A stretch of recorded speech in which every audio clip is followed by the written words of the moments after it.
Ladies and gentlemen, President Donald J. Trump.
Thank you, Mr. President.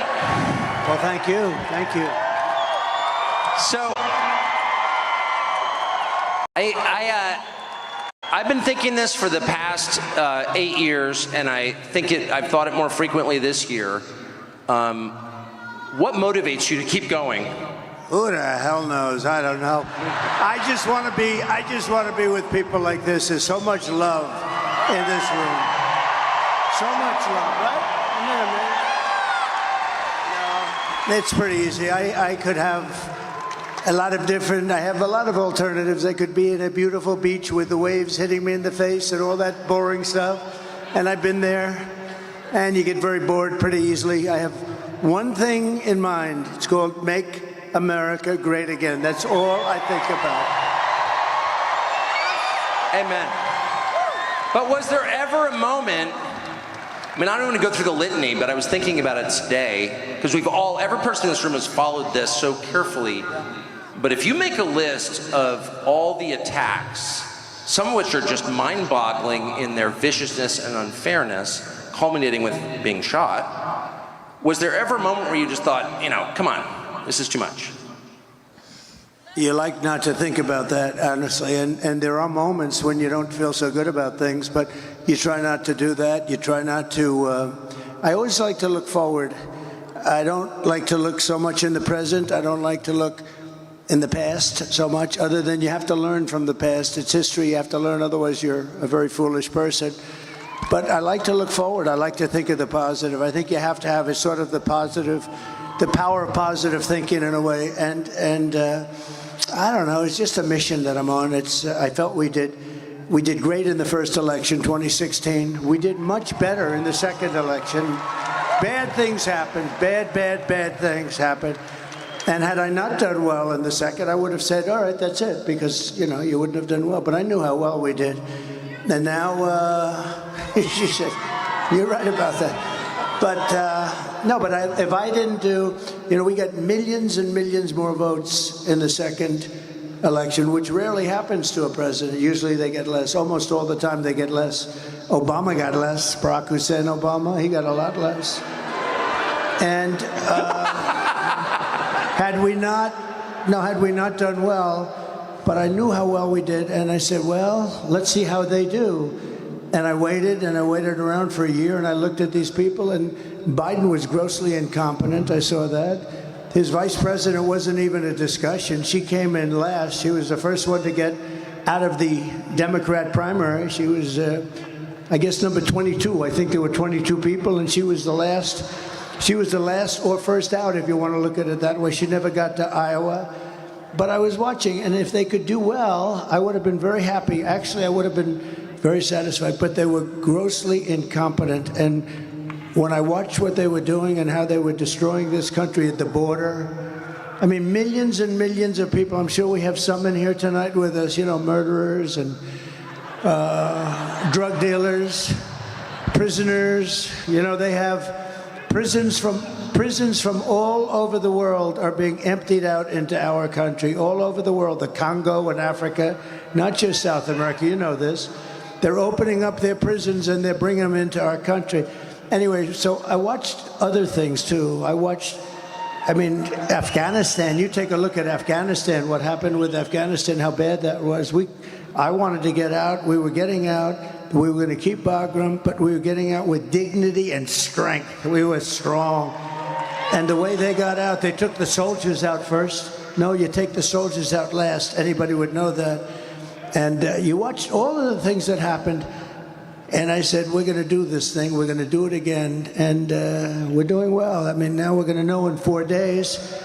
But we're doing very well. I think we're leading by a lot.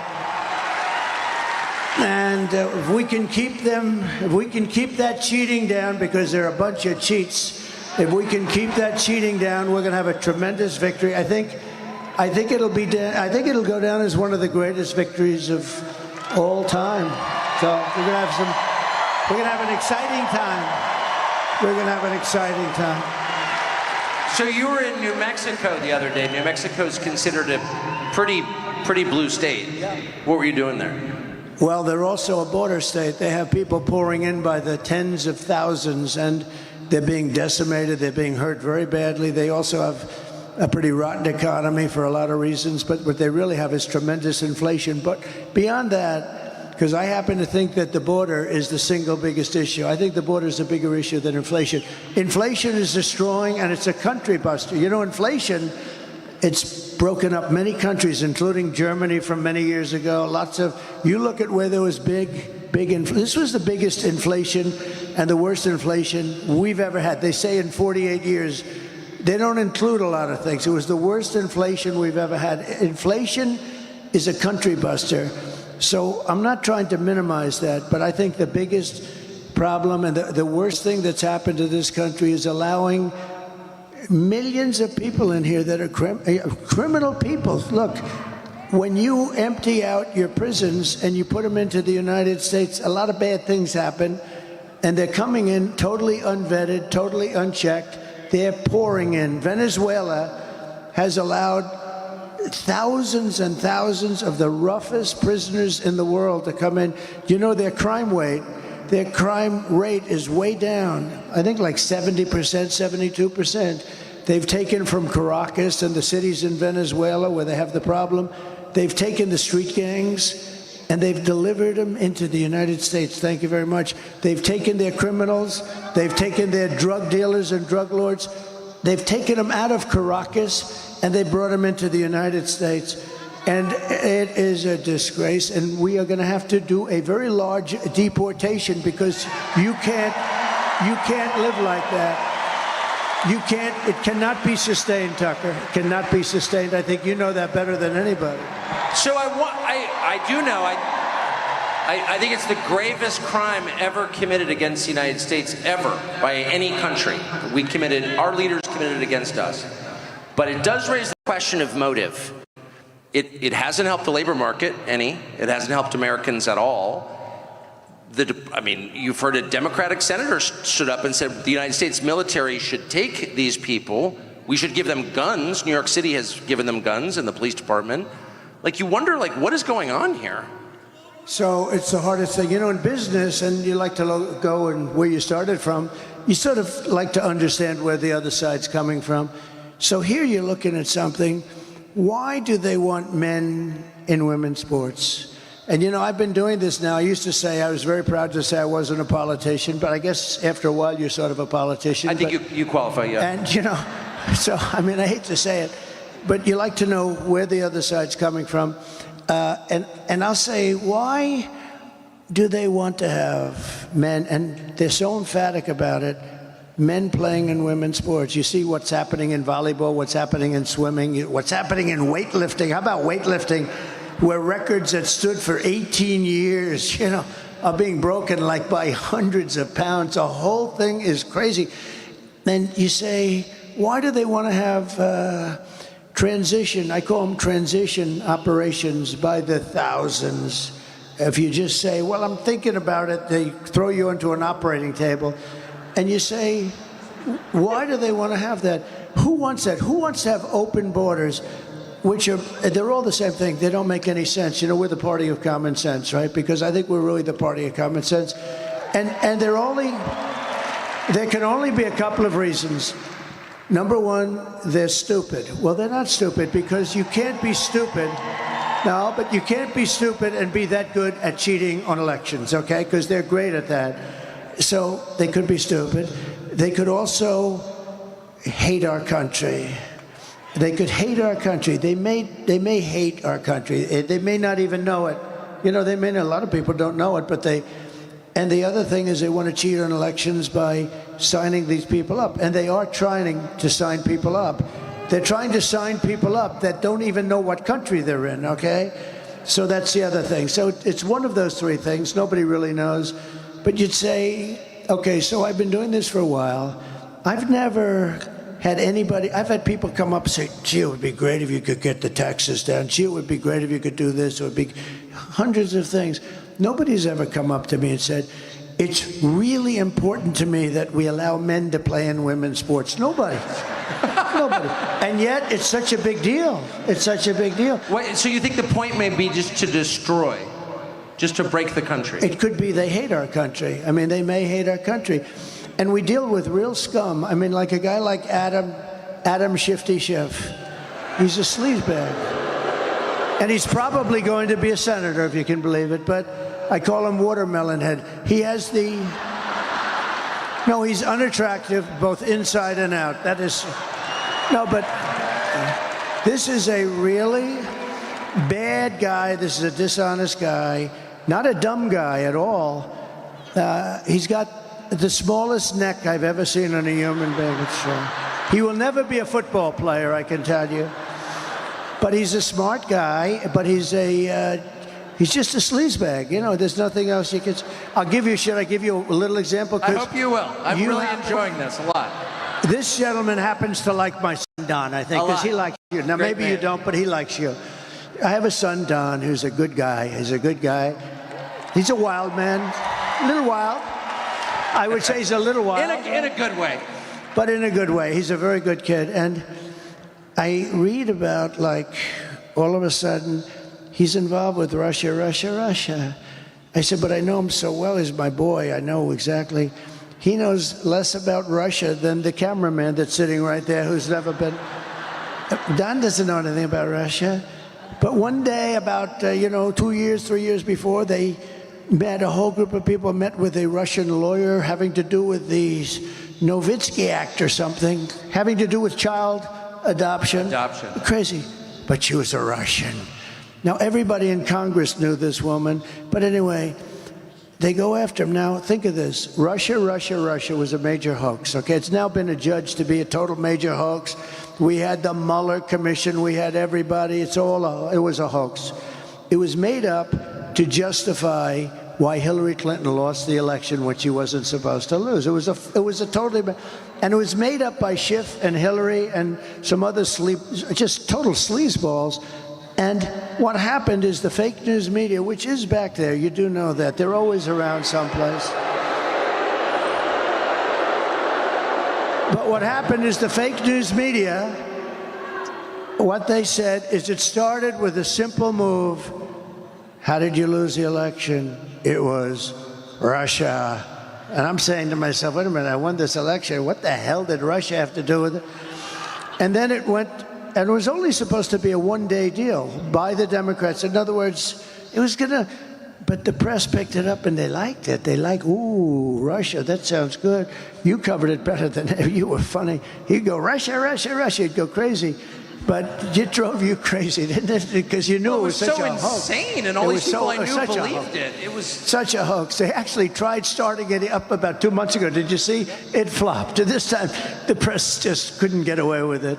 I'll tell you about our lawsuit having to do with the Pulitzer. You know, we brought a lawsuit against, because they said, the New York Times, Washington Post, they got the Pulitzer Prize for accurate and beautiful reporting on the Russia hoax, you know, the whole thing. And I sued them and it's doing very well, by the way. I want the reporters to give back their awards because they were wrong. There were plenty of guys that were right, like you and Sean, and there were plenty of guys that were right. But so I said, but here's the thing. So with shifty shift, see, that's the weave. See, we start. You know about the weave, right? Start. As long as you come back to the right location. So what happens? You understand that? Yeah. Somebody said, does he ramble? I said, I don't ramble. I do the weave. I cover many, many subjects. And you always come back to the right. That's genius. There's a difference between rambling and genius. Okay. So now getting back to the point. So I have a son, Don, a good guy, knows nothing about Russia, that has zero. And they went through millions of phone calls. There wasn't one call to Russia, et cetera, et cetera. So Shifty Schiff, Adam Schiff, a real sleazebag. He's at an intelligence meeting, and he's not supposed to be talking, but wherever he goes, the press is out there standing because he's provocative or whatever the hell, or because they figure they'll get something bad on me, which is probably much more accurate. So Schiff comes out. Now think of this, how bad a person you have to be. I have a son, and I love my son. I love all my children. You love your children. I mean, there are a couple of people that, who doesn't love their children? There'll be about 20 people out there. But I have a son, and I love my son. And he's a good boy. He's a good guy. You know Eric, you know Barron. I love my kids. I have good kids. But I love my son. And Schiff goes out. Now think of this. It was him and Crooked Hillary and some other people. They conceived of this hoax. So they know it's a hoax. They know it's not real because it's a made-up story that they conceived, and, you know, they spied on my campaign, all this stuff. But they conceived of the story, so he knows the story is false, and yet he leaves an intelligence meeting, goes to the press, which is waiting outside, a lot of press, and he says something to the effect, Donald Trump Jr., the son of the President of the United States, will be going to jail. He will spend many years in prison for what he's done to our nation. And think of how bad you have to be. He just said that an innocent kid is going to go to prison on a story that's a becocked story. It's a made-up story. And he said, my son, the president's son, is going to spend many years in prison. I called my son. I said, hey, Don, how's everything? Are you okay with this? He said, Dad, I don't know what they're talking about. He meant that. He said, I don't know what they're talking. I didn't want to get into it too much because I didn't want to make him nervous. And I said, well, you don't know anything about Russia, do you? He said, Dad, I don't know anything. I have nothing. I don't know what they're talking about. So think of this. It turned out the Mueller report, and I tell you, it was an amazing thing that happened because I had 18 radical left lunatics, and I had Mueller who didn't know where the hell he was, okay? You saw that in the hearings. But think of this. I had no chance. It was a stacked court, but I had an angel in that court. I had somebody that wouldn't allow them to do what some of the sleazebags that you know, and you know who they are. Somebody on that court, and I think I know the person, high-quality person, and would not allow them to do what they would have loved to have done, is convict even though you're totally innocent, you didn't even know what the hell. So we were exonerated fully. There was no hoax. There was no anything. We were exonerated fully. But just think of it. Just think, and the Mueller report came out, and it was a complete exoneration, but here's a guy that made up a story that tried to put my son in prison for years. And he knew the story was false. They made it up. How bad a person do you have to be? And I heard the son of the President of the United States is going to jail, and he'll be there for many years on a story. Now, how would you feel if you're the kid? I mean, you're a young kid and you're hearing this crap. Just think of it. But how bad do you have to be? So you know it's fake because he made it up. And you know, he's a storyteller too. You know, he writes little bullshit stories. You know that, right? But I just think they're really, we have some, and you know, I talk about the enemy from within, and they're the greatest con people in the world. Oh, they talk about how that's a threat to democracy. They're the threat to democracy. You know, the amazing thing is where they say, he wants to become elected and he wants to put people in jail. How terrible. That's what they've been trying to do to me for 4 years. And I should say that your son, Don, had 5 small children. Can you imagine threatening a man with 5 kids with prison for a crime he didn't commit? So you said that you were saved in the end by an angel. How have your views about God changed in the last 8 years, and particularly after getting shot? Well, look, I've always been a believer, but I wouldn't say, you know, there's a certain pastor, Robert Jeffress, and I didn't know, his name is Robert Jeffress, nice guy from Texas. And he said, you know, Trump may not be the best Christian of all, but he's the only one going to take us to the promised land because he's the best leader and he's the toughest guy and he's going to be able to get us through this crazy lot.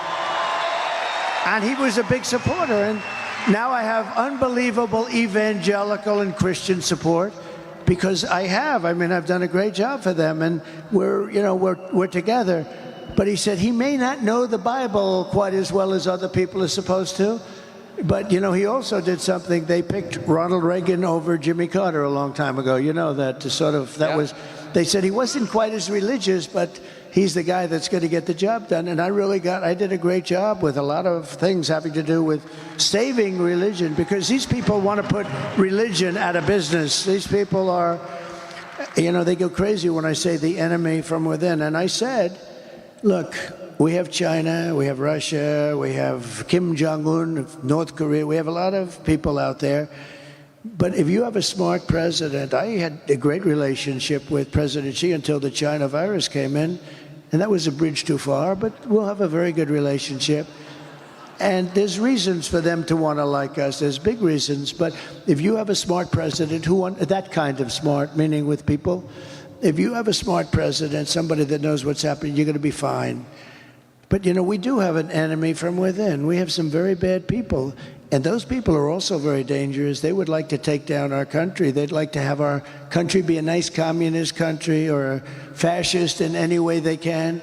And we have to be careful of that. But they're the greatest con artists in the world, because as soon as I said an enemy from within, they said, he's saying an enemy from within. These are sick puppies, I'm telling you. Well, I mean, I gotta say, just objectively, I noticed that the second you left and Biden came in, we didn't have any more Antifa riots, which makes me wonder how is Antifa not the militia of the Democratic Party? Yeah, but you did have a lot of riots, and you have a lot of people being hurt in a different way. You have a lot of people being hurt very, very badly. We stopped. You know, we had a period of time where they wanted to tear down statues. Yeah. And, you know, they thought the statue of Abraham Lincoln should be ripped down immediately, and a couple of others. And we stopped them. I signed an old bill that was old and dusty. It was like of 1910, the United Statues Act of like 1910. It said that if you tear down a statue or even get near it, if you don't want it, if up to the president, you go to jail for 10 years. And when they started getting a little bit frisky, I took that old dusty statue, hadn't been used in a long time. We took it out, and they were getting a little wild. You remember that period of time? And I said, I had a little news conference, and I said, anybody that touches a statue, they were going to rip down Andrew Johnson. They were going to rip down Andrew Jackson. And the rope was already on them. And I mean, I saw what was going on. And I signed that thing, and I had a news conference. I said, anybody that touches a statue, if you touch the statue, you're going to jail for 10 years with no parole, no early getting out. And I looked, because there was a little discord in Washington. I looked at those people from the back, and I saw those people. I saw about 1,000 asses. They were facing me as they headed out of town. They were heading out of town, and we never heard from them again. Until recently, Until recently, when you had, about 2 months ago, you had some horrible riots in Washington, D.C., where they took spray paint and they sprayed the limestone lions and they burned the American flags badly. And, you know, I'd like to see anybody that burns the American flag 1 year in jail. I really believe that. You mentioned the enemy within.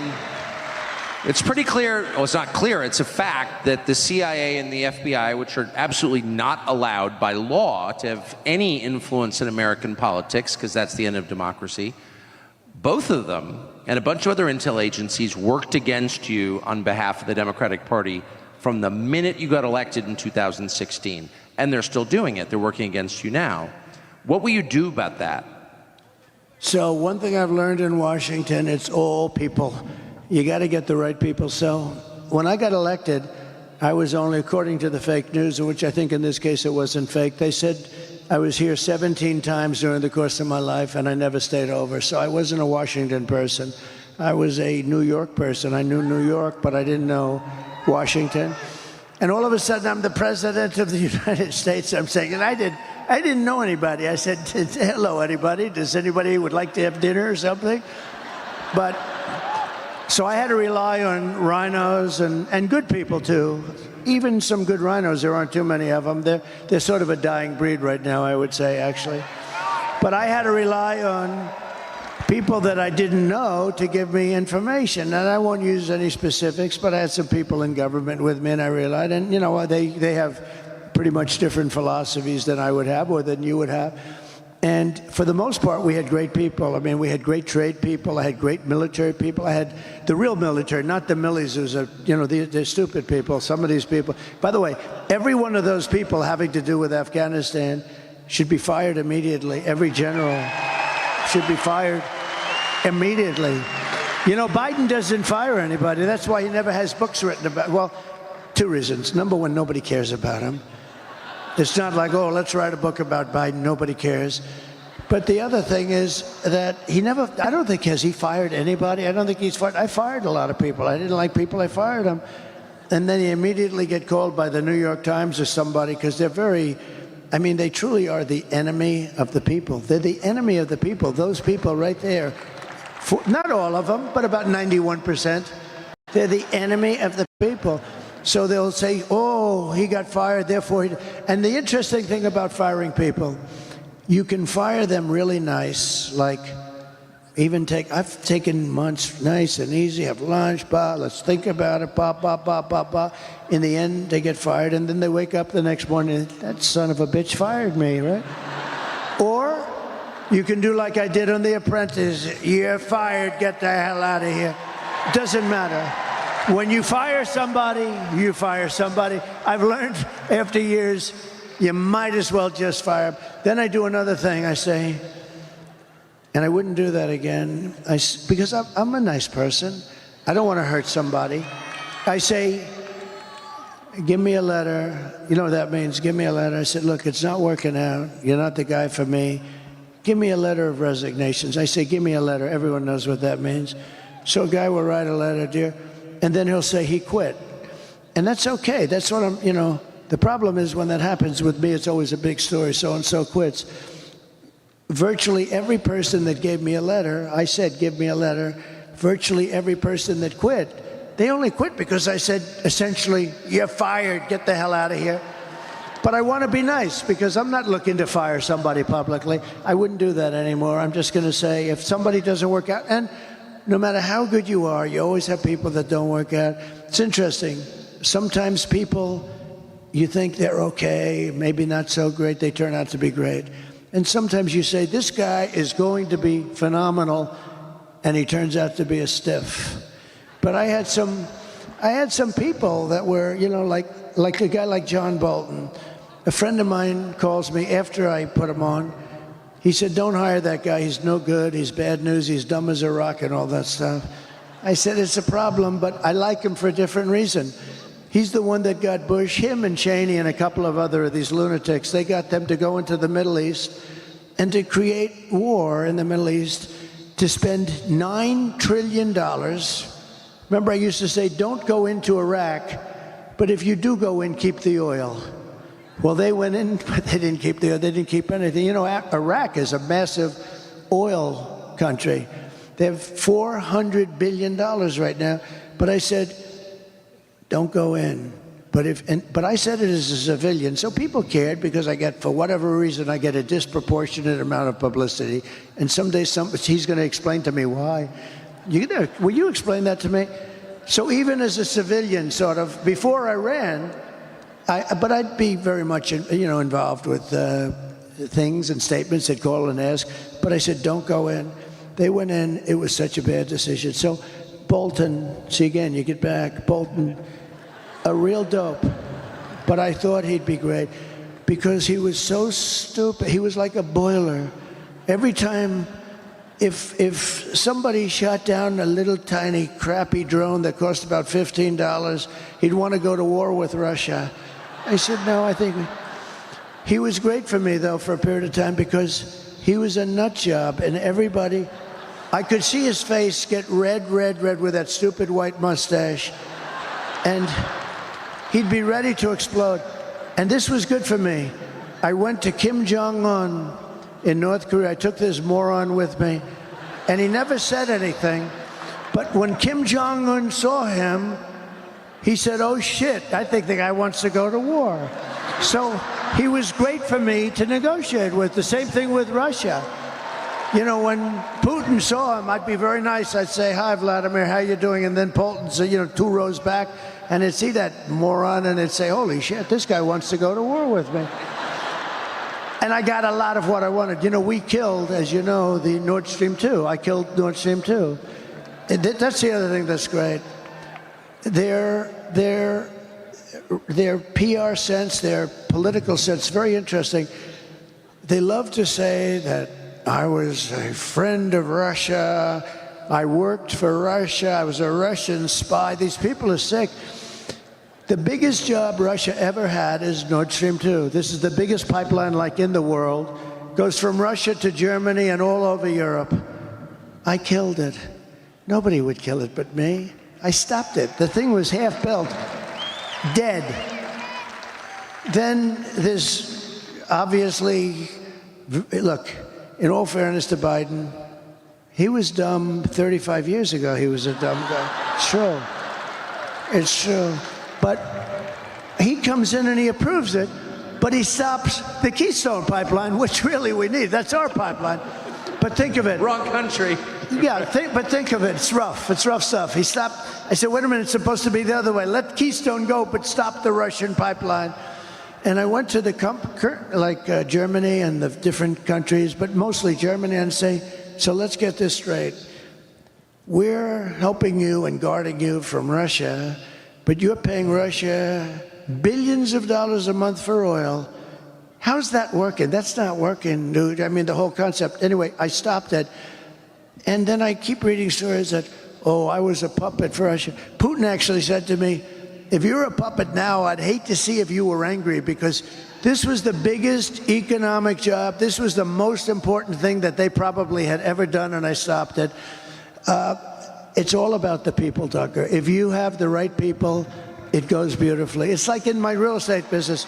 If I have a good building here and I have a good superintendent of the building, and that guy's doing a great job, and I've done it over the years with my father, would have a building and another building, and you'd have a great super here and a lousy super there. The one here, the building, everything was perfect. Over here, everything was crappy. So now I say, let's take this super, move them over here. It worked beautifully for there, but not for there, because now all of a sudden that one doesn't. It's all about the people. You gotta put the people in. And if I have any complaint about myself, and I don't really blame myself, because in all fairness, I became president of the United States, and I never did this stuff before, It's pretty good. I never did it before. I was driving down Pennsylvania Avenue with Melania, the new first lady, who's great. People love her. She's got the #1 selling book. Tucker, she's got the Melania right now has the #1 selling. Go out and buy it. It's a great book. It really is. But think. So I had never done it before, and I do it. We had 18 people, including me. We had debates, and all of a sudden, we had 17, 16, 15, and they started disappearing. And a lot of people thought I was doing it just for fun. You did. I think Tucker did too. He thought I was having a good time. I was having a good time. But all of a sudden, did you notice they started to disappear? Then you have 10 people, and then you had low energy people. You had a lot of interesting people. And then I came up with nicknames for everybody, and for the most part, they were extremely destructive, right? We had some beauties. We had some, like Pocahontas because I don't use my Republican names anymore because I'm friendly with all those guys. We retired those names. But all of a sudden they start, and then we get down to 10, so now 8 are gone, and we're down to 10. Remember, we needed 2 stages because there were so many. I said, we have the children's stage, and then we have the grown-up stage. And it was all based on the numbers, the ratings, the numbers, your popularity, how you're doing. So then we're 10, then we're 8. Then we're 5, then we're 4, 3, 2, 1, right? And all of a sudden, I'm the nominee, and everyone thought I didn't want to be up, but I did want to be. Don't let them tell you that. They said, he didn't, all these geniuses, they said, he didn't really want to win. He's extremely upset that he would, no. If you're going to play, win, and some people were surprised, but you heard that. I didn't want to win, and I was miserable that I won. No, that's a false story. That's their own misinformation, a term I use a lot, and now they use it all over. I always say misinformation, disinformation, and now everybody says that, so I don't use it anymore.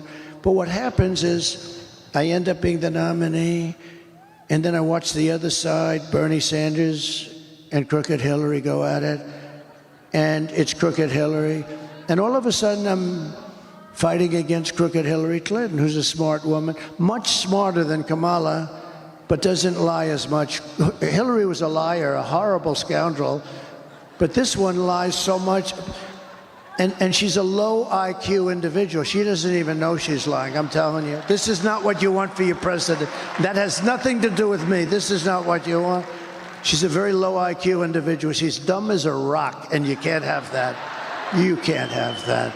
We love our country too much. You can't have it. We just went through 4 years of it. You can't have any more. A country can only take so much. And then I won. And so the point is that I never did it before, right? I'm president of the United States, and I was never even a politician before. And I picked some great people, Lighthizer and Trade, and we had a lot of great people. But what's interesting is it's all about the people. You got to have the right people. When you ran in 2016, the leaders and heroes of the Republican Party were the Bush and Cheney families. And is it weird for you to see Liz Cheney, that'd be Dick Cheney's repulsive little daughter, running against you with Kamala Harris? Well, I think it hurts Kamala a lot, actually. Look, she's a deranged person. The reason she doesn't like me is that she wanted to stay in Iraq. She wants to, tough person. People get killed all over. She's real tough, right? They're not the tough people. Don't forget, I went against her, and in her state, which is a great, beautiful state, she lost for Congress with the highest number in history. There has never been a congressperson that lost by almost 40 points. And the reason is because if they were ever in that situation, they'd quit. And she lost. She was beaten by a tremendous person, actually, tremendous, that I backed fully. But the reason she couldn't stand me is that she always wanted to go to war with people. I don't want to go to war. She wanted to stay in Syria. I took them out. She wanted to stay in Iraq. I took them out. I mean, if it were up to her, we'd be in 50 different countries. And number one, it's very dangerous. Number two, a lot of people get killed. And number three, I mean, it's very, very expensive. That's why we owe $36 trillion. We go, it used to be you go to war to the victor belong the spoils, right? In other words, if you beat a country, you own that country, you take the oil. We go to war. We bomb the crap out of it, and then we leave. It's almost like, what are we doing? What's going on? We bombed the whole Middle East, and then we left. What did we get? We got nothing. We destroyed. I mean, we bombed the hell out of everything. You know, when they took out Iraq for 1,000 years with different names, you had Iran and Iraq, similar powers. They were the two big ones. And for 1,000 years, they would fight each other this way, this way, this way, then they'd rest. This way, then they'd rest. They were a self-check. Then one day we go in and bomb the hell out of one. We destroy one. And then all of a sudden, Iran has the whole Middle East to itself. And by the way, right now, Iran has Iraq. Iraq is like a subsidiary of Iran, all right? We did so many bad moves, and her father was it. You know, her father was, I was very critical of her father for years. I'd never met him, but I'd say anybody that went into the Middle East I thought was stupid. And they say, convinced Bush. Bush, oh, he was another beauty. But he supposedly convinced Bush to go in, him, Bolton, and some other lightweights, convinced them to go in. Let's go into the Middle East and destroy the whole place and kill millions of people. So they went in.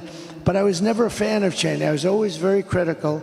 And when I announced that, I was very critical, actually, not personally, but I said, he made a horrible mistake. What are these people doing? They're spending, we spent 9 trillion with a T, not even with a B. Normally I say not million, billion, but now I say not billion, trillion. We spent $9 trillion bombing the hell out of the Middle East. And what the hell did we get other than lots of dead people, all over, including our people? We got nothing. So I was very critical of him.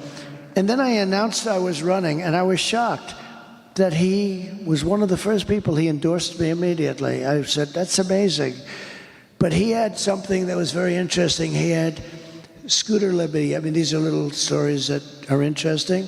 Scooter Libby was a man that could have done great destruction to Bush, and they left him behind. He was given to the prosecutors. They prosecuted him rather violently, and he was almost like a sacrificial lamb. And as somebody that knows a lot about what's happening, I said, you know, if I were ever president, I'd do something with that guy. That guy got treated very badly, Scooter Libby. And when I became president, I actually called Dick Cheney. I said, let me ask you about Scooter Libby. He was best friends. He was begging Bush to give Scooter Libby a pardon, but Bush didn't have the courage to do it. You know, it takes courage to give a pardon. It does take a certain courage because the press comes after you, know, et cetera, et cetera. And he didn't have the courage to give him. He should have given him a pardon, but he didn't have the guts to do it. But Scooter, and what happened is Dick Cheney, for years, for a long time, hated Bush. And don't let anyone tell you, he hated. He said, you don't leave your wounded behind. And I understand that. And Scooter Libby really saved Bush, because he could have said things that would have been very dangerous for Bush in terms of getting impeached, in terms of going to jail, in terms of bad things happening. But Scooter Libby didn't do that. And in all fairness to Cheney, I give him credit for this. He was very loyal to him, but he couldn't get Bush to do what he should have done. I came into government, and I did what they should have done. They didn't have the guts to do it. I did it. And Scooter Libby was pardoned. I gave him a pardon. And I never met Scooter Libby, by the way. Never talked to him before that. And I got a call from Scooter Libby after I did that. And he broke down in tears, thanking me so much. And then Cheney called me, and he said, that was so incredible what you did for Scooter Libby, because he was really on Scooter Libby's. Scooter Libby took a lot of heat and took all of it and didn't say anything bad about Bush or Cheney or anything else. Could have done it, I know, because you have guys that do that, and you have guys that lie, which is worse, right? But you have guys that do that. But he was very loyal to them, and he suffered greatly. I released him. Cheney called me. He said, it's one of the nicest things I've ever seen done in politics. I said, look, I've heard for years he was treated unfairly. I've heard for years that Bush should have given him a pardon. All I did is do something that somebody else should have done. And Cheney was so, he said, I really want to thank you. He said, now I'm so glad that I actually endorsed you. It's amazing, but that you would do this. And I didn't speak to him about it. But then, go a couple of years forward or go now. And I don't blame him for sticking with his daughter. But his daughter is a very dumb individual, very dumb. She's a radical war hawk. Let's put her with a rifle standing there with 9 barrels shooting at her, okay? Let's see how she feels about it. When the guns are trained on her face. They're all war hawks when they're sitting in Washington in a nice building saying, oh, gee, let's send 10,000 troops right into the mouth of the enemy. But she's a stupid person. And I used to I'd have meetings with a lot of people, and she always wanted to go to war with people. So whether it's her, whether it's Dick, I was surprised a little bit with Dick Cheney. I didn't know him at all. I only had essentially the 1 or 2 phone calls, and it was only a call saying, thank you very much for doing that for Scooter Libby. That was nice. And Scooter Libby, by the way, was beyond that. He couldn't believe that it happened. Nobody would do it. They should have done that for him years before. But I was a little surprised because I actually thought that Dick Cheney would go with me over his daughter, and he didn't. And you know what? I understand it. It's your daughter, and you go. But she's a bad person. One other thing, they had the J6 committee, and I say this for the fake news back there. They learned a lot of phony things, like that I took on, when I was in the car, take me to the Capitol, I said, according to this young lady. And then they said, sure, we won't do that. Well, number one, if I said it, they do it. But I had 2 people, Secret Service guys, both extremely rough guys. One was like a karate champion, one was a weightlifter.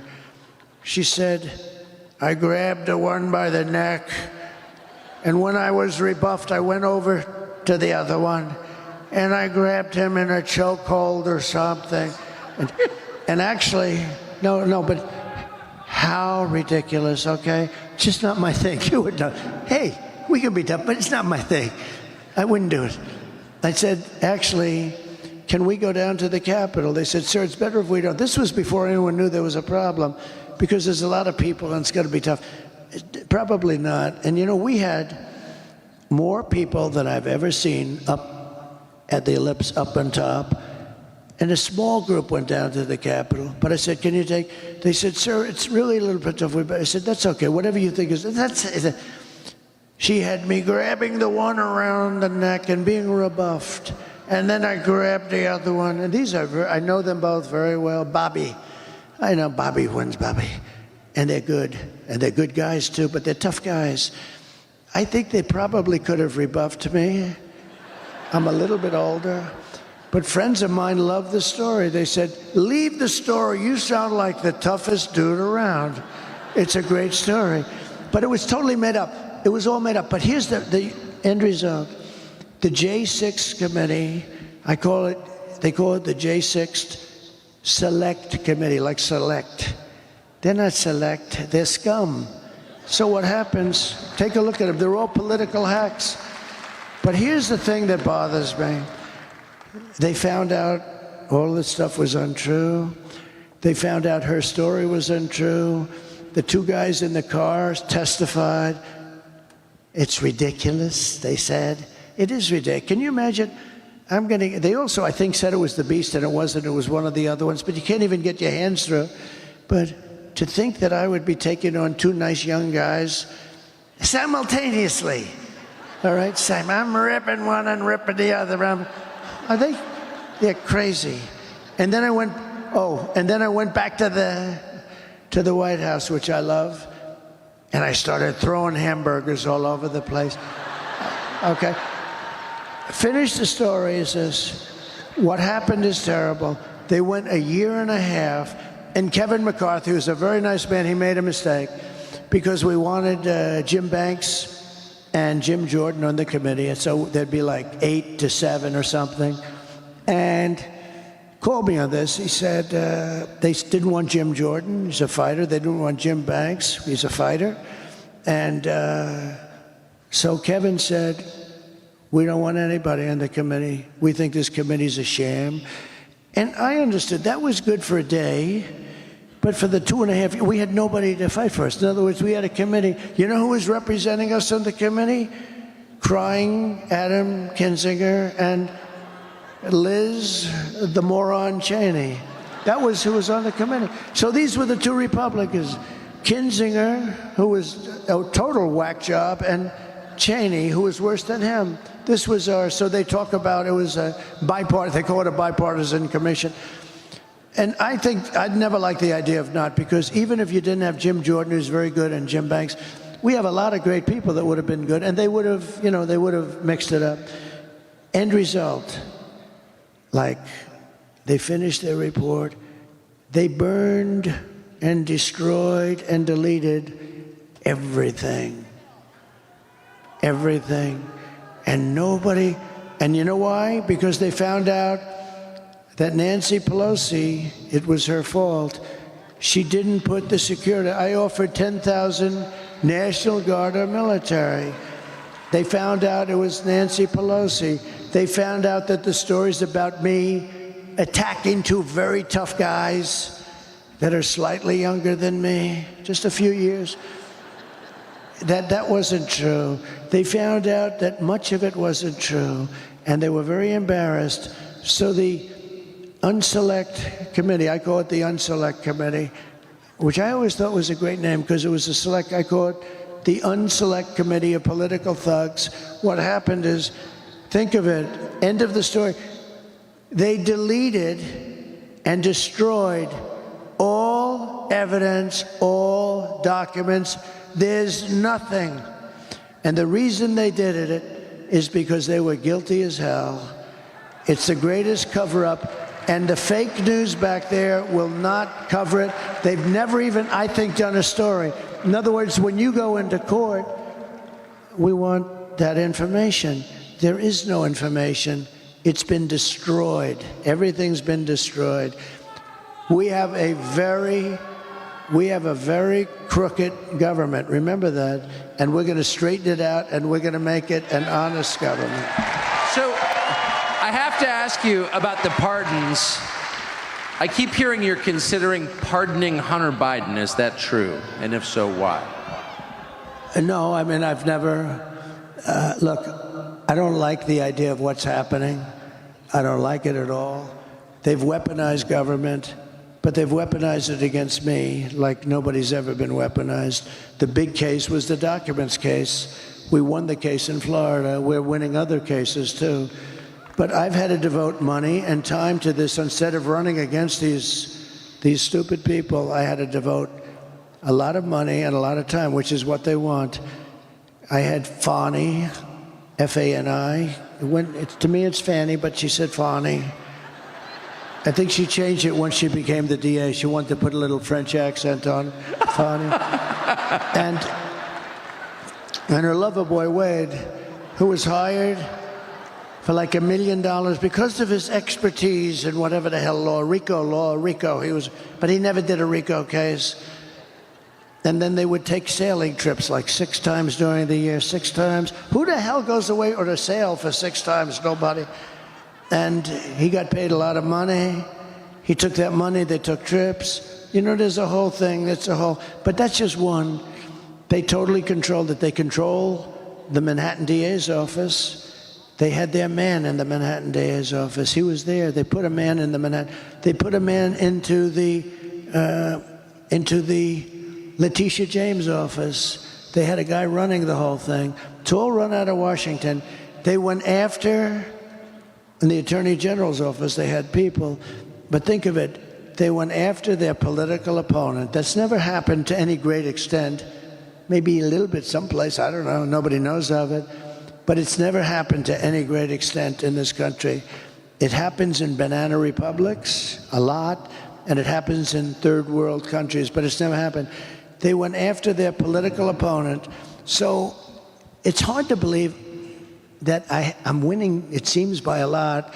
If they don't cheat too much, if they don't cheat too much, we found a lot of things over the last 3 days. You've seen that.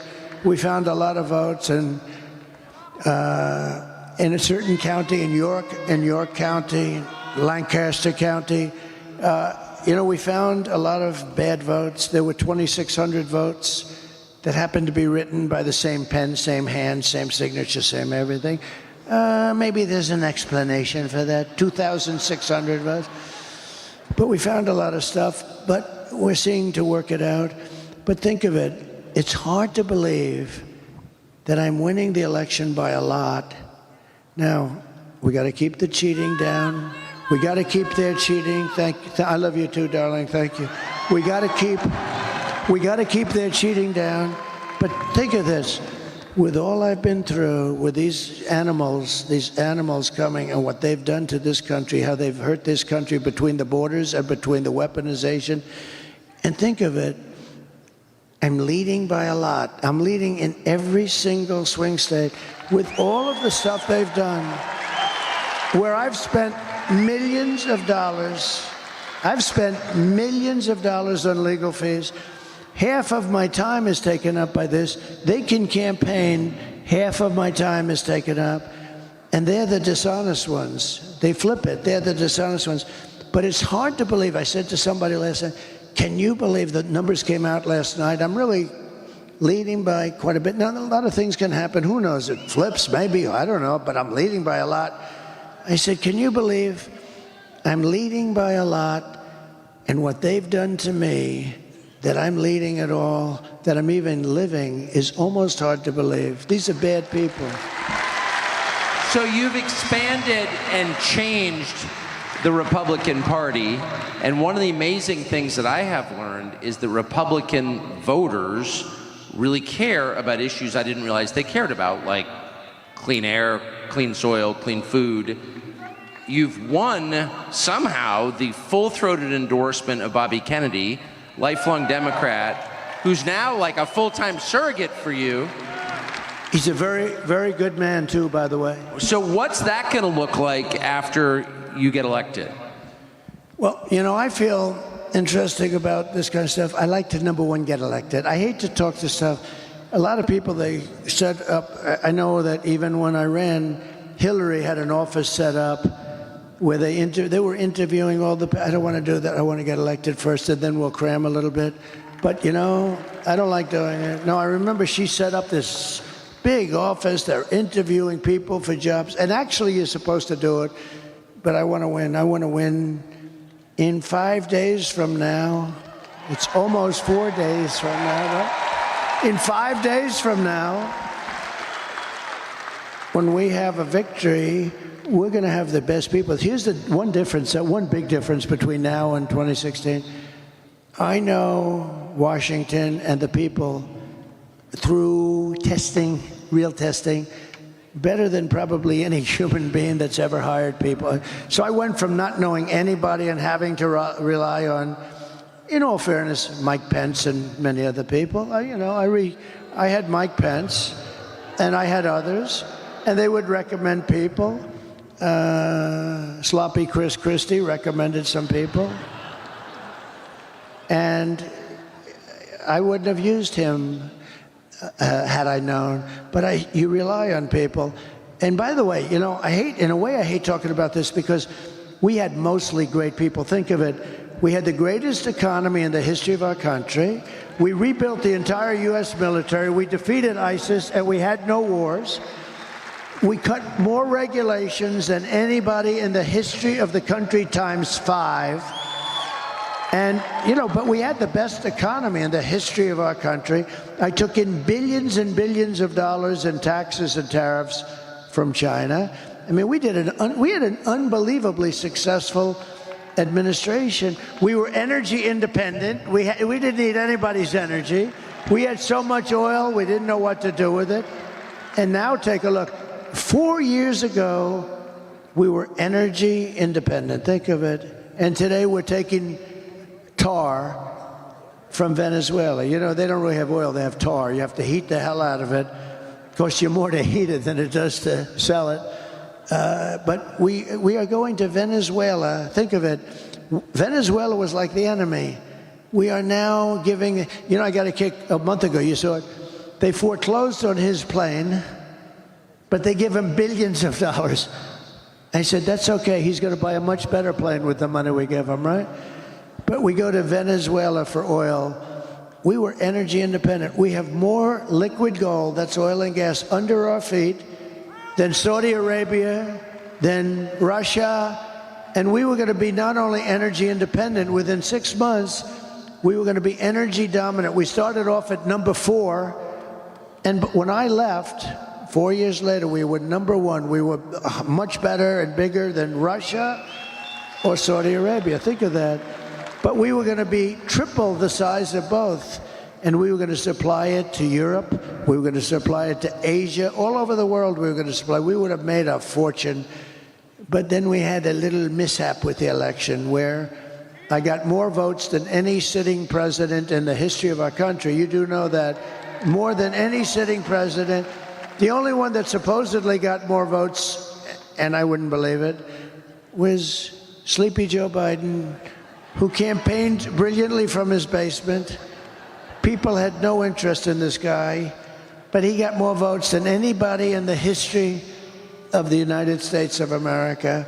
So anyway, so bad things happened, but we had something going that nobody had. I mean, we had an unbelievably successful administration, but I also put in some people that, in retrospect, I wouldn't have used. But I had to rely on other people for recommendations. Now, I know everybody. I know the dumb ones, the smart ones, the weak ones, the strong ones. I think I know everybody, and I've got people that I think will be great. With that being said, you pick people and sometimes they disappoint you. Everybody knows that.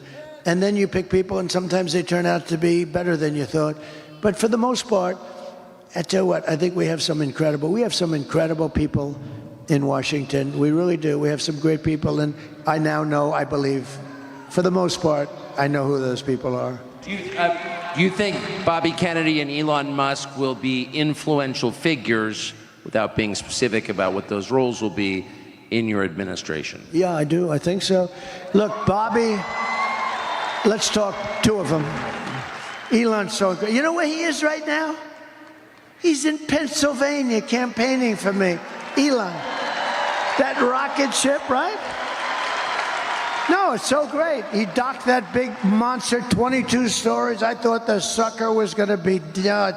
It's a very crazy story. I mean, I saw it coming in on television. I was talking to I told the story tonight, but I thought it was I'm talking to this very important guy, not as important as Tucker, but important. A big shot. Somebody everybody would know. Talking to him, I'm bored, stiff. He's a boring guy. Oh, who is he? So anyway, no, I'm talking to this very big shot, important guy, and I have the television muted. This thing's going on. The whole thing was really boring. Then I see this monster thing coming down. I see fire all over, fire left, right, and I'm looking. I'm saying, "Hey, could you hold it a minute?" Yeah, sure. I said, yeah, I just want to see something. I put the phone down. I sort of forgot, and I didn't pick him up for like 50 minutes, and 5-0. And you know what? Because of the fact that I was president, and I very well might be president again, he held on the whole time. Can you believe it? But it's true. I pick the phone up. I say, oh, shit, the phone. Hello? Hello?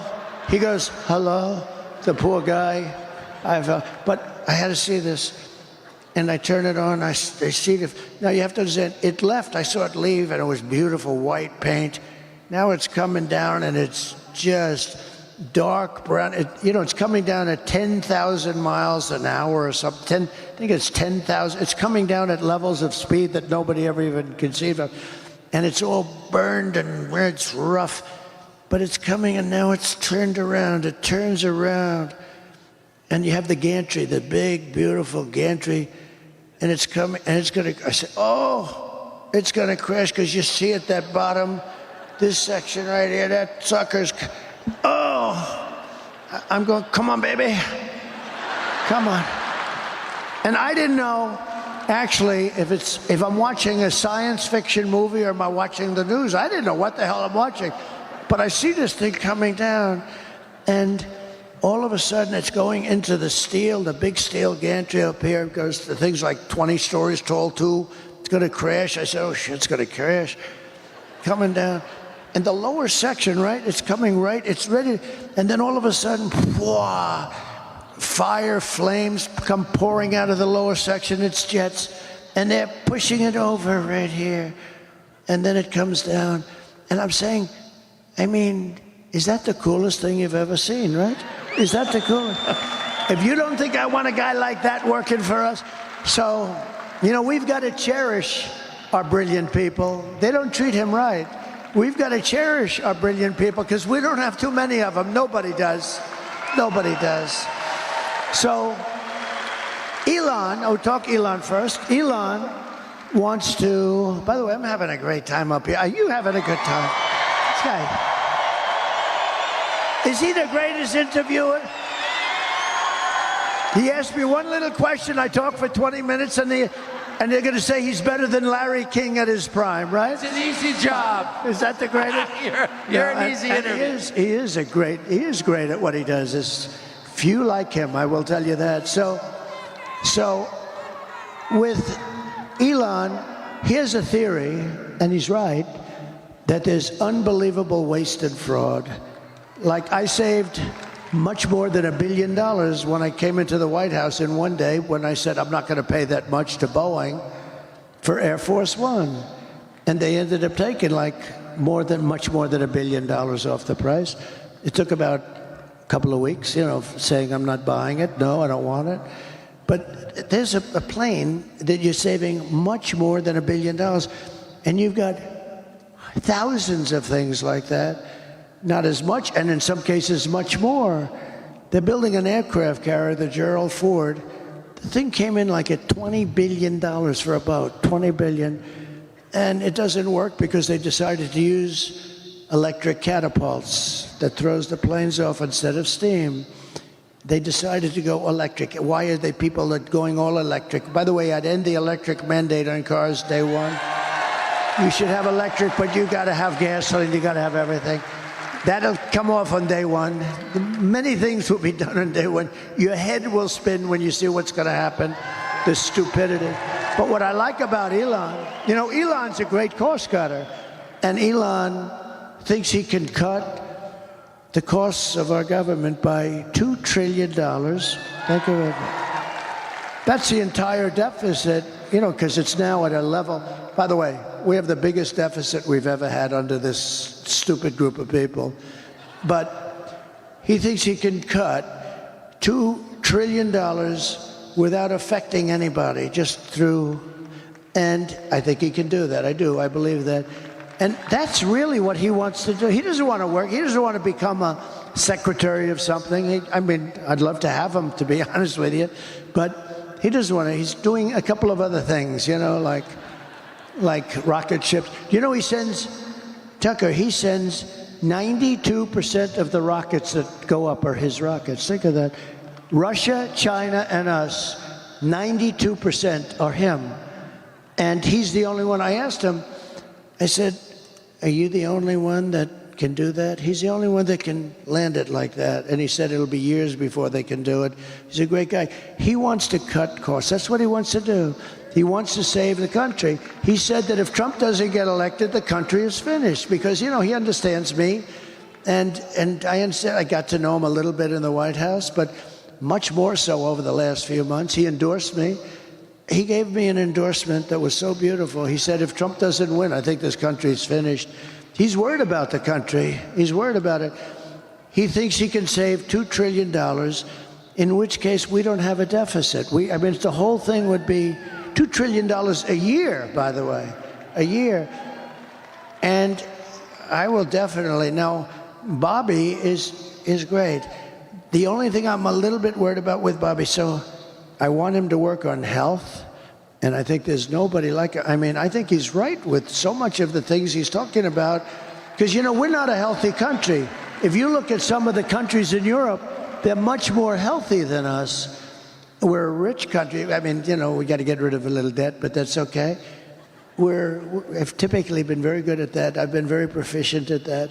I've had it both ways. I've had a lot of debt and I've had very little debt. And as you get older, having very little debt is much better, believe me. But you know what? He really wants to, with the pesticides and the, you know, all the different things. I said he can do it. He can do anything he wants. He wants to look at the vaccines. He wants everything. I think it's great. I think it's great. The only thing I say to Bobby is leave the liquid gold under our feet alone. We want to have a little gasoline. Because you know what I'm going to do? We're going to unleash much of that. And we're going to, you know, Germany tried to go all green and they almost destroyed their country. And that was the end of Angela, by the way. That was it for Angela. They went all green. They had windmills all over the place. And the wind stopped blowing for a couple of weeks. And that was almost the end of Germany, actually. But the only thing, and I say it jokingly, but I say, Bobby, I love you looking at health.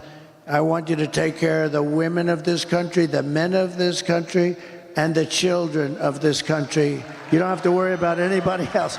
But the one thing you got to do for me, Bobby, is leave what's under my feet, the oil and gas. You leave that to me, Bobby, because we're gonna make so much damn money, and it's clean. It's gonna make it clean. We're gonna make, you know, look, China doesn't have that. That's why China's going electric. If we go electric, we're playing right into their hands. We have oil and gas. They don't. They have things for making the batteries and other things. They're going to make the electric cars. We're not going to be making the electric cars. The problem with the electric cars, and I think they're great in a smaller application, they don't go far, they cost too much, and they're going to be made in China. 3 minor problems, okay? But if you listen to this government, they want to make army tanks electric because they want to invade countries with their army tanks in a very friendly way from the pollution standpoint. The whole thing. You know what you have to do? The batteries are so big, they have a design where the army tank is going in and they have like a wagon, like a child's wagon with these massive batteries.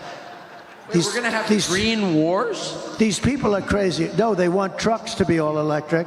The problem is they don't go far. That's a problem. You know what else is a problem? So the trucking industry comes to see me because they think I'm going to win. And they come in to see me. And these guys come in, and they're great guys. They've been in like Roger Penske. How good is Roger Penske? The guy's won, but he's in the trucking business too. He's won like 19 Indianapolis 5. Think of how good this guy is. Japan spends billions on coming up with a race car. Germany spends billions. I don't know if they've ever won, maybe 1 or 2. Roger Penske is an incredible guy.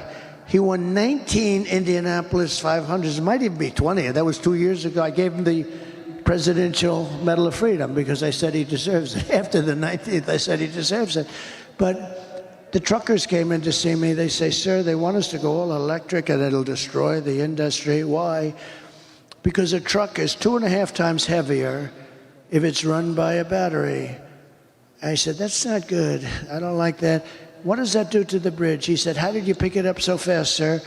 Every bridge in the United States would have to be rebuilt. Every roadway would have, because they're not set for that kind of weight. Little problem. They don't go far, right? They only go, I said, how many times would you, New York to LA, how many times would you have to stop? 6 times, sir, 6. How many times would you have to stop if you loaded up with diesel fuel? We wouldn't have to stop at all, and we can come back a little bit of a ways, too. I said, that's a problem. They have a lot of problems, right? Another problem is the battery is much bigger than the tanks of diesel, so it would take a lot of their payload out. You know? I said, have you explained this to the government? Yes. What do they say? We don't care. We want all electric. You know, I mean, these are problems that fairly short-term are absolutely insurmountable, but the government is pushing them anyway. So we have to bring common sense back to our country. We have to have borders. We have to have fair elections. You know, we shouldn't be worried about how they're stealing in Pennsylvania and how we should have fair elections. We should have one-day elections, all paper ballots, voter ID, and we're finished. So I know you've been up, your schedule is, and this is not a talking point, your schedule is beyond belief, and I know you've been working since 6 a.m. this morning. I don't even know what time it is or what time zone we're in. So this is my last question to you. But after almost 10 years of doing this, going around the country speaking to huge audiences, almost a decade, you're 4 days from, that's it. How do you, are you sad about that? How do you feel? So, you know, we have these rallies, and it's nice to have a president that doesn't need a teleprompter. Isn't it really nice? And because you can't have successful rallies if you read it all. They were, wah. Everybody would pick up, and we have we're the greatest rallies. Even look at this crowd, although I would assume they're here for Tucker, mostly Tucker. Look at this crowd of people you have here. This is not a normal. This isn't normal. People too.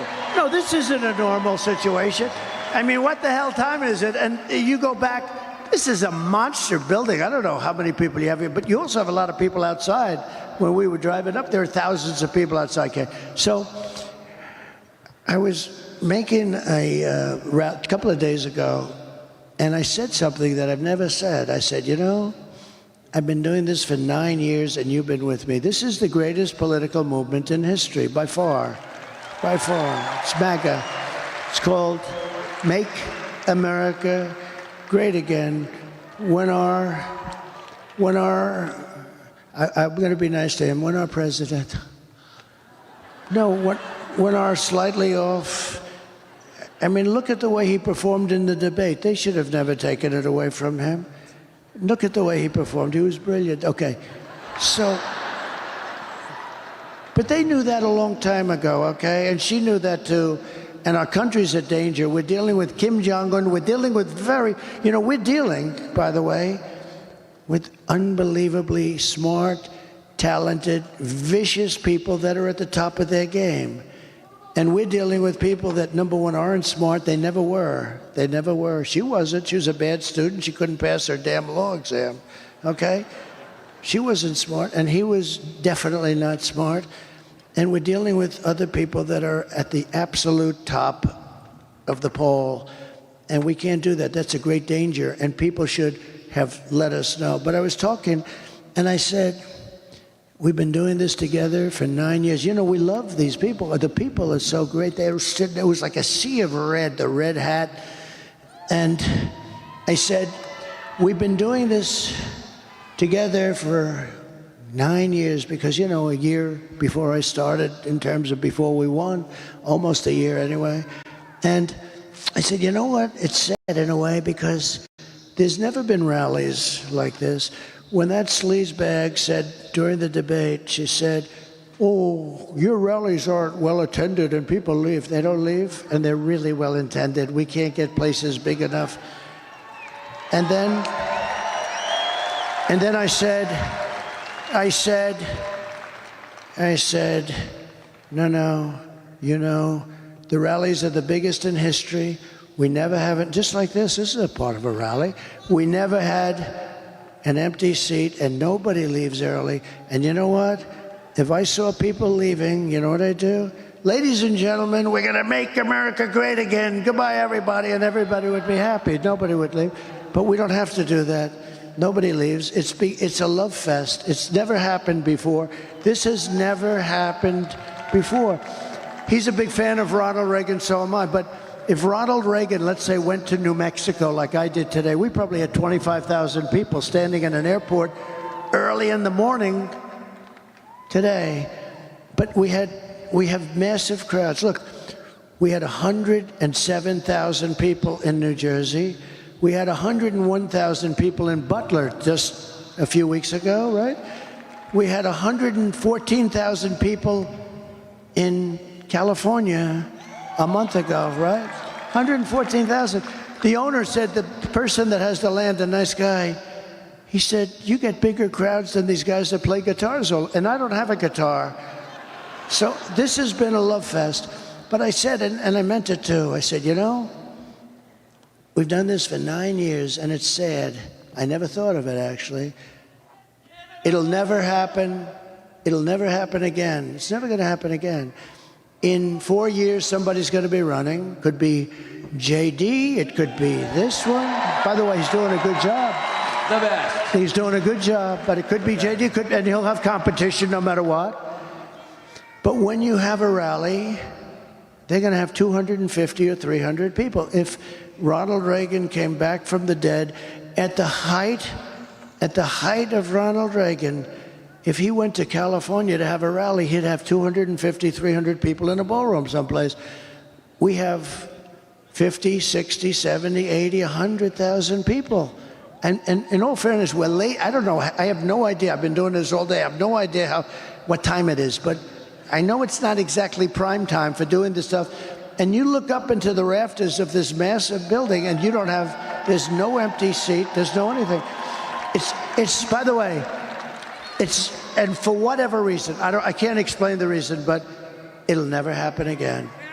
And there'll be somebody running, and he'll be the hot one next year. And he'll come here, and he'll go there, and he'll have 200, 300 people. That's what it's going to be. My consultants was telling me that. Said, we've consulted for 25 years. If we'd have 300 people, we were thrilled. If we'd have 200 people, we were thrilled. And you have like 30, 40, 50, 60. In South Carolina, we had 88,000 people. In Alabama, we had 68,000 people. It's an amazing phenomenon. And I'm not giving myself, it's just, I'm giving you the credit. You're tired of being the stupid country. We've become a stupid country. We're run by stupid people, and you're tired of it. So I said to myself the other day, Tucker, it's sad. And I was telling the people, because it'll never happen again. This is never going to happen again. I don't care. I just don't believe it. It's never happened in any country. When Biden got up with the red background, the pink background, and he looked like the devil, he looked so stupid, right? And he said, we will stop MAGA. MAGA, we're going to... I said, listen, you stupid bastard. MAGA means, because I think if you asked him what does it mean, he doesn't know. MAGA means make America great again. That's what MAGA means. So, for the first time, I never said it to anybody. I never really thought about it that much. But all of a sudden, it was down to like maybe 10 or 8 or 9 days, a few days ago, right? I said, you know, in 10 days, this will never happen again because I'm not running again. And you're going to lose interest. We're going to meet, but we're going to meet on a different basis. We're going to meet on the basis of fixing our country. And we'll meet, but it'll be different than having rallies and having, you know, things where you have elections and all. It's never going to be what we've done together. We got to win, first of all, but we are leading. Just keep the cheating down. The only thing can stop us is the cheating. It's the only thing that can stop us. If we win, it's the biggest event in political history. It's the biggest event in political history. And there's something, and it's going to be the most important. I believe that the next election is the most important election in the history of the country. I really believe that. The one that's coming up in 4 days. But I said to myself, it's sad. I told the people. Some people are in the road, they're crying. They go, we have people that have gone to 200 and 250 rallies. We have the beautiful ladies of North Carolina. We have the front row Joes. I mean, we have people that have gone to hundreds of rallies. I said, this will never happen again. I don't believe it will. I don't think it'll ever happen again. And we'll get together, but it'll be different. We're going to get together, and we're going to make America great again. We're going to fix our country. We're going to have strong borders, and we're going to have fair elections, and hopefully we'll get a fair press eventually, because that's a very important element. You need a fair press. He and I understand the press because you give them a story, you know exactly everything that happened, and they'll write it the opposite, like the exact opposite. They'll write it to actually hurt you. It's hard to believe. That's the other thing. You wonder, why do they do that? It's so bad. And they've lost such credibility. You know, when I first came to politics, the news, the press, had a 92% approval rating. Yesterday, it hit 14%. And I'm actually very proud of that. because I've exposed them for being a total fraud. They're a fraud. But hopefully they won't be a fraud for long. Hopefully that'll straighten out, because that's a very important, the press, a free press, a real press, is a very important part of greatness, of making a country great. They're almost like the glue that keeps it together, but they're also like, in a way, a police force that keeps it honest. But they're so dishonest that they have no credibility. Think of it. 60 Minutes asks her a question. And you know, I brought a lawsuit on this today. You saw that? 60 Minutes, because it's so wrong. She gives an answer that only a moron would give. You can give bad answers, but this was an answer that a person who is not a smart person, a person who got the lowest score, perhaps in the history of the bar exams, okay? You know, she failed the bar exam, okay? But this is a person, this is a very low IQ individual. This is the answer of a very low IQ individual. And by the way, I think everybody that runs for president or vice president should have cognitive tests. They should have testing because, you know, and I don't mean by age, because, you know, some of the greatest leaders in the world were in their 80s, in the 80 period, because there is an experience thing and other things.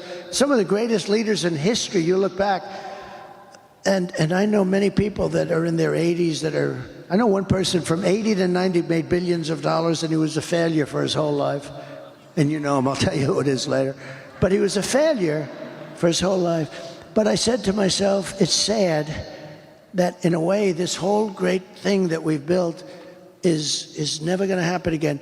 But what is going to happen again is we're going to turn our country around, we're going to make it great, and we're going to be so proud of ourselves because we have to save our country. Our country is going bad. We're a failing nation. We are, as I say, we are a nation in decline. We are a nation in very serious decline. And look at what these stupid people have done. They've allowed Russia, China, Iran, North Korea, and others to get together in a group. This is impossible to think. When I was a young guy, I always loved the whole thing, the concept of the history and all of the things that can happen. The one thing, and I had a professor at the Wharton School of Finance, but we had history classes also. He said, the one thing you never want to happen is you never want Russia and China uniting. We united them because of the oil. We united them. Biden united them. It's a shame. The stupidity of what they've done. Well, I'm going to have to ununite them, and I think I can do that too. I have to ununite them. But early on, I've read, and you've learned, you never want Russia and China, and they're natural enemies because Russia has massive land and China needs it. Okay? They need that land. China doesn't have the land for the population. Russia has, if you ever look at the size of the Russian landmass, it's like 4 times or 5 times. Doesn't it have like 12 time zones or something? It's massive. They're a natural enemy, and we've allowed them to get together. It's such a dangerous thing. Another thing that we're doing is we're losing the dollar as the standard because of these people that are so, if we lose the dollar as the standard, that's like losing a war, and it'll never happen with me. There's no way that will happen with me. We got to put it back together. We cannot. That is like losing a war. So we're going to get together, and hopefully we'll get together a lot, but we're going to get together, and I think it's going to be very happy times. We're going to put our country back together, and we're going to make it the greatest country in the world again. And you're going to be very proud of all these rallies that we had. And I just want to thank you for being here so late in the evening. I've been doing this all day, and this guy is fantastic. President Donald J. Trump, ladies and gentlemen, thank you.